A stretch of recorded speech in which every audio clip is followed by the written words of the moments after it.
अस्सलाम वालेकुम। तो बच्चों, इस चैप्टर का आज हम ऑलमोस्ट लास्ट टॉपिक करेंगे। हमने टॉपिक जो स्टार्ट किया हुआ था वो किया हुआ था क्लोजिंग एंट्रीज़ वाला, और ये स्टेप नंबर 7 था, doing closing entries, step number 7 of accounting cycle.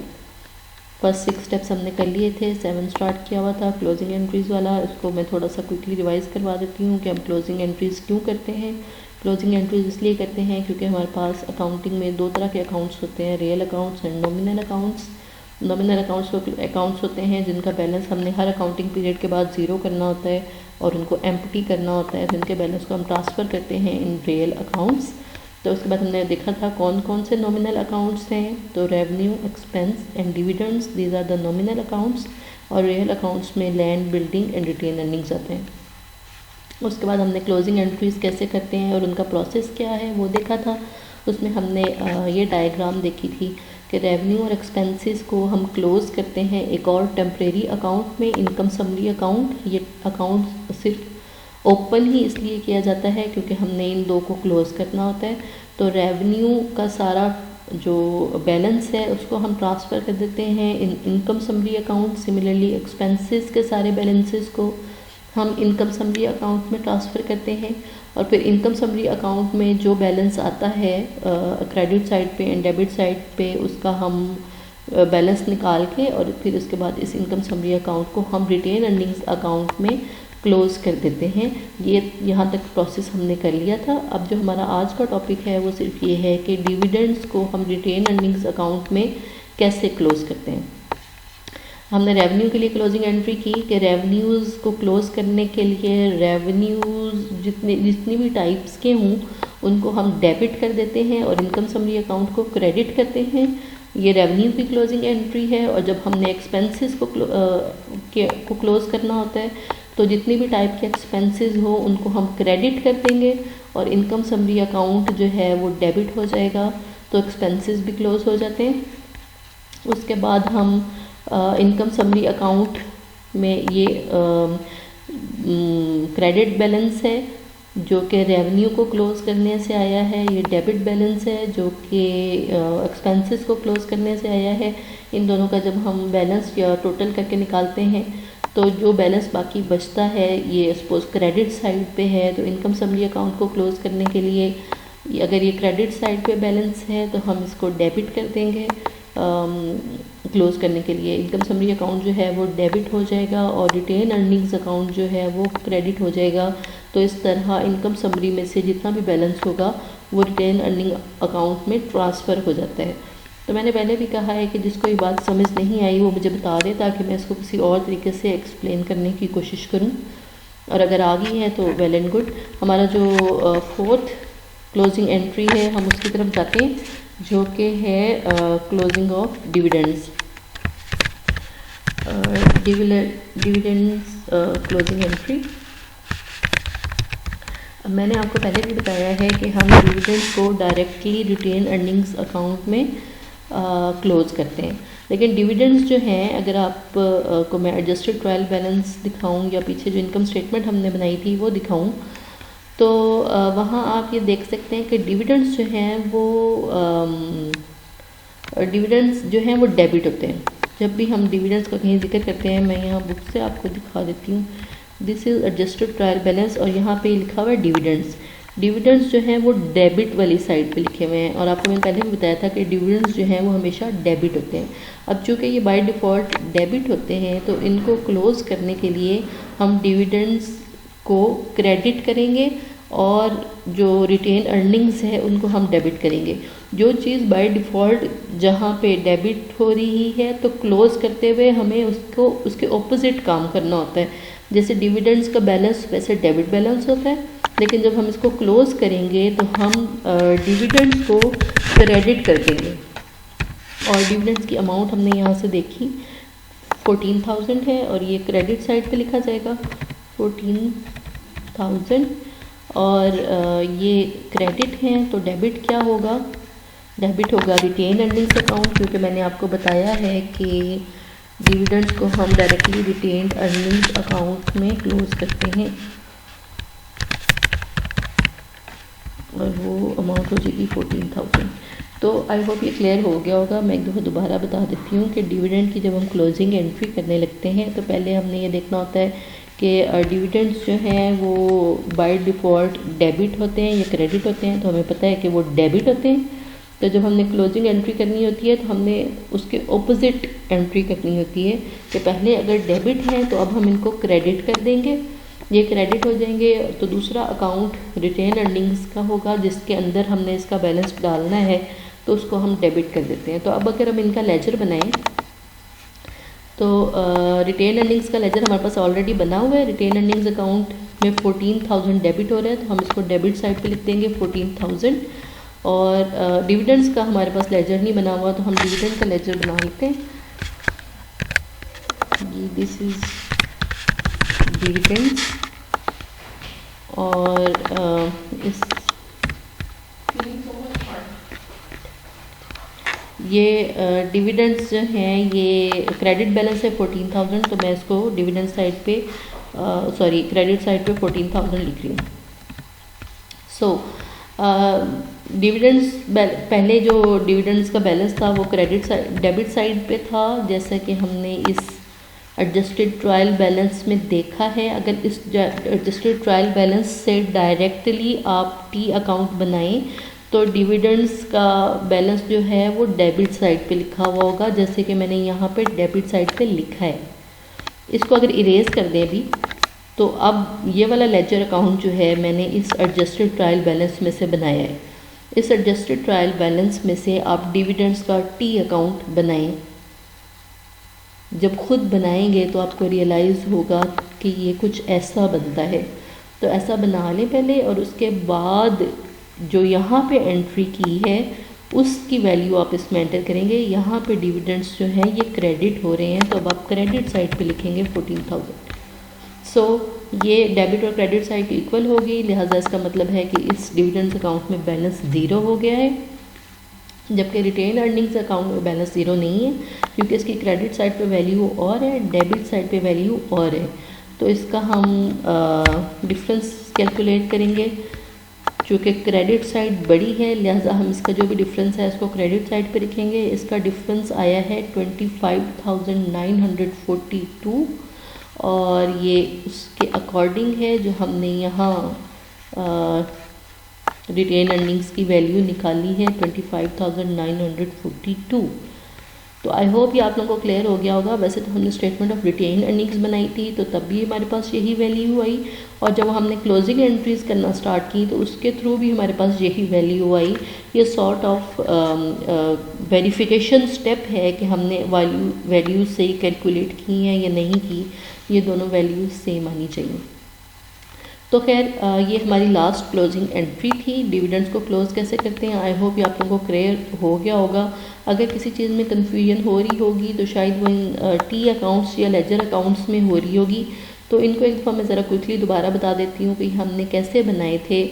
ये बनाने के लिए सबसे पहले आपको बुक में से ये एडजस्टेड ट्रायल बैलेंस देखना पड़ेगा। सपोज़ इस एडजस्टेड ट्रायल बैलेंस को देखते हुए सबसे पहले आप एक दफ़ा खुद रेवेन्यू का लेजर या टी अकाउंट बनाएं।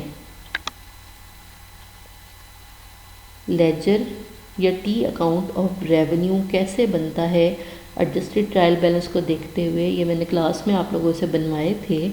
उसके लिए ये रेवेन्यूज़ यहाँ से हम वैल्यूज़ देखते हैं और उसके बाद देखते हैं कि ये क्रेडिट साइड है या डेबिट साइड है। तो एडजस्टेड ट्रायल बैलेंस में हमें नज़र आ रहा है कि ये क्रेडिट साइड के बैलेंसेस हैं, और वैसे भी रेवेन्यू हमेशा क्रेडिट ही होता है। तो हम इसका जब लेजर बनाएंगे तो हम इसको क्रेडिट साइड पे इन दोनों का टोटल लिख देंगे, जैसे कि हमने ये बनाया तो इसे मैंने ये लिख दिया। जब ये बन जाता है तो उसके बाद हम क्लोजिंग एंट्री करते हैं। क्लोजिंग एंट्री करते हुए हमने रेवेन्यू को डेबिट कर दिया है, क्योंकि हमने इसका बैलेंस अब ज़ीरो करना है, डेबिट कर दिया है। और उसके बाद जब हम लेजर में एंट्री करेंगे तो अब डेबिट साइड पे इसकी एंट्री करेंगे, क्योंकि इस जर्नल एंट्री में ये डेबिट हो रहा है रेवेन्यू। तो डेबिट साइड पे इसकी एंट्री करेंगे, तो जब हम इसका दोबारा से लेजर बनाएंगे तो इसका बैलेंस ज़ीरो हो जाएगा, क्योंकि debit and credit side equal हो गई है। और यही हमारा पर्पज़ है, या क्लोजिंग एंट्रीज़ का पर्पज़ भी यही होता है कि आपने रेवेन्यू में बैलेंस जो है वो ज़ीरो करना है, या एक्सपेंसेस में बैलेंस ज़ीरो करना है, इसी तरह डिविडेंड्स के अकाउंट में बैलेंस ज़ीरो करना है। और इनकम समरी अकाउंट एक बिल्कुल टेम्परेरी अकाउंट है जिसका पर्पस ये है कि हम यहाँ पे रेवेन्यू माइनस एक्सपेंसेस कर लें और उसके बाद इसका जो भी आंसर है इस इनकम समरी अकाउंट को हम क्लोज करेंगे इन रिटेन अर्निंग्स अकाउंट। और आई होप कि आप लोगों को क्लियर हो गया होगा और इसमें कोई कन्फ्यूजन नहीं है। जो हमारा नेक्स्ट टॉपिक है, नेक्स्ट स्टेप है ऑफ अकाउंटिंग साइकिल, ये यहाँ पे हमने लिखा हुआ था। क्लोजिंग एंट्रीज वाला स्टेप हमारा कंप्लीट हो गया है और अब रह गया है सिर्फ स्टेप नंबर 8 जो कि है preparing post closing trial balance. हमने पहले एडजस्टेड ट्रायल बैलेंस बनाया था और अब पोस्ट क्लोजिंग ट्रायल बैलेंस है। पहले वाला हमने जो ट्रायल बैलेंस बनाया था वो एडजस्टिंग एंट्रीज करने के बाद एडजस्टेड ट्रायल बैलेंस बनाया था और अब वाला जो बैलेंस है ट्रायल बैलेंस है ये क्लोजिंग एंट्रीज करने के बाद पोस्ट क्लोजिंग ट्रायल बैलेंस कहलाता है। अब हमने ये बनाना है। एक दफ़ा दोबारा बताती हूँ कि जब हमने सबसे पहले जर्नल बनाया, जर्नल से लेजर बनाया, लेजर से ट्रायल बैलेंस बनाया, उस ट्रायल बैलेंस को हम अनएडजस्टेड ट्रायल बैलेंस कहते हैं क्योंकि एडजस्टिंग एंट्रीज़ हमने उसके बाद की थी।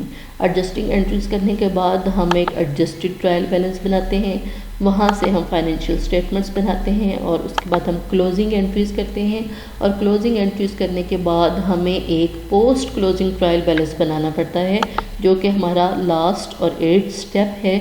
और अब हम इसको कंप्लीट करेंगे कि ये पोस्ट क्लोजिंग ट्रायल बैलेंस जो है ये कैसे बनाया जाता है।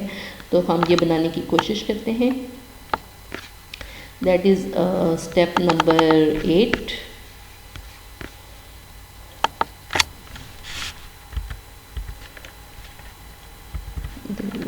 This is post closing trial balance.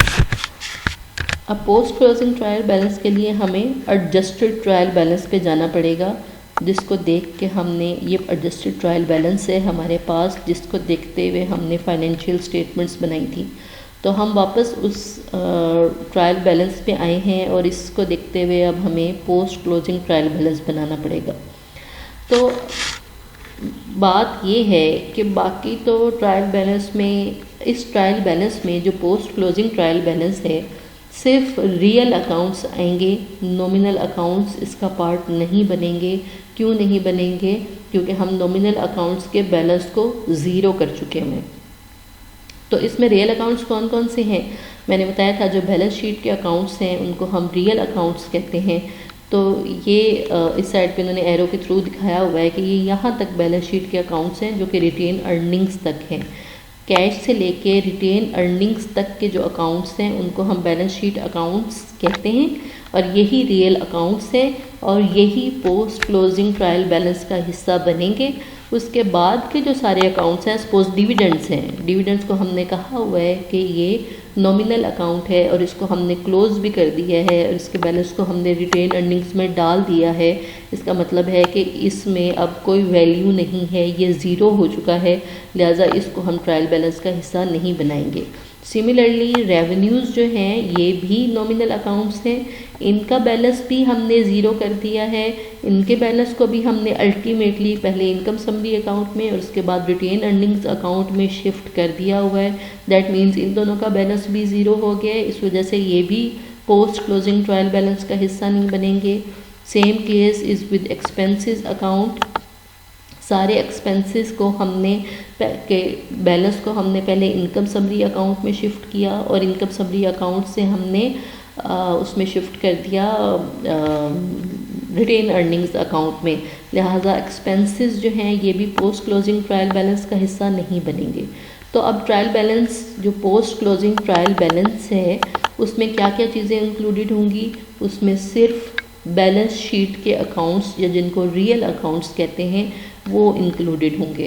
तो पोस्ट क्लोजिंग ट्रायल बैलेंस मैं बनाने की बजाय इधर बुक में बना हुआ है, यहीं से आपको दिखा देती हूँ क्योंकि इसको हम बनाएंगे तो थोड़ा लंबा प्रोसेस हो जाएगा। ये पोस्ट क्लोजिंग ट्रायल बैलेंस बना हुआ है, या इसको आफ्टर क्लोजिंग ट्रायल बैलेंस भी कहते हैं। आप यहाँ पे देख लें कि इसमें शो हो रहा है कि सिर्फ जो रियल अकाउंट्स हैं वो आफ्टर क्लोजिंग ट्रायल बैलेंस में इंक्लूडेड हैं और रिटेन अर्निंग्स का बैलेंस वो है जो हमने कैलकुलेट किया था इन स्टेटमेंट ऑफ रिटेन अर्निंग्स, या उसके बाद जब हमने क्लोजिंग एंट्रीज की हैं तो वहाँ पे भी सेम आंसर आया है 25,942। और रिटेन अर्निंग्स पे आके ट्रायल बैलेंस ख़त्म हो जाएगा, क्योंकि इसके बाद वाले जो सारे अकाउंट्स थे वो नॉमिनल अकाउंट्स थे और उनका बैलेंस हमने ज़ीरो कर दिया है। So this is post closing या after closing trial balance. I hope कि आप लोगों को क्लियर हो गया होगा, और अगर नहीं क्लियर हुआ तो आप लोग मेरे से क्वेश्चन करेंगे तो मैं इसको मज़ीद एक्सप्लेन कर दूँगी। हमारा ऑलमोस्ट कोर्स जो है वो कंप्लीट हो चुका है। एक लेक्चर मैं और करना चाहूँगी जो कि है अबाउट रूल्स ऑफ अकाउंटिंग। उस पे 5-10 मिनट्स का एक छोटा सा लेक्चर और बनेगा। उसके अलावा हम सारा कुछ कंप्लीट कर चुके हैं। आप इस चैप्टर की एक्सरसाइज पे जा लें और इसकी एक्सरसाइज को सॉल्व करना स्टार्ट करें। और आपको कहीं पे जहाँ भी कोई मसला है आप मेरे से क्वेश्चन पूछ सकते हैं। सबसे पहले तो आपने ये डिमॉन्स्ट्रेशन प्रॉब्लम सॉल्व करना है, और ये आपने मुझे मेरा ख्याल है कल तक ईमेल करना है, या ईमेल करने के एज एन असाइनमेंट मैं आपको एक्सरसाइज में से कुछ दूंगी। पहले आप इसको प्रैक्टिस के लिए इस डिमॉन्स्ट्रेशन प्रॉब्लम को सॉल्व करें, और जो बात ना समझ आए आप मेरे से पूछ सकते हैं। उसके बाद मैं आपको इस चैप्टर में से एक असाइनमेंट दूंगी जिसमें सारा कुछ इंक्लूडेड होगा, और आपके जो भी कॉन्सेप्ट्स रह गए हैं वो इसमें कवर हो सकते हैं। तो आपका टास्क ये है कि आपने ये डिमॉन्स्ट्रेशन प्रॉब्लम में जो ये क्वेश्चन दिया हुआ है इसको खुद से एक दफ़ा सॉल्व करना है, सिर्फ बुक में से देखना नहीं है। तो थैंक यू सो मच। अल्लाह हाफ़िज़।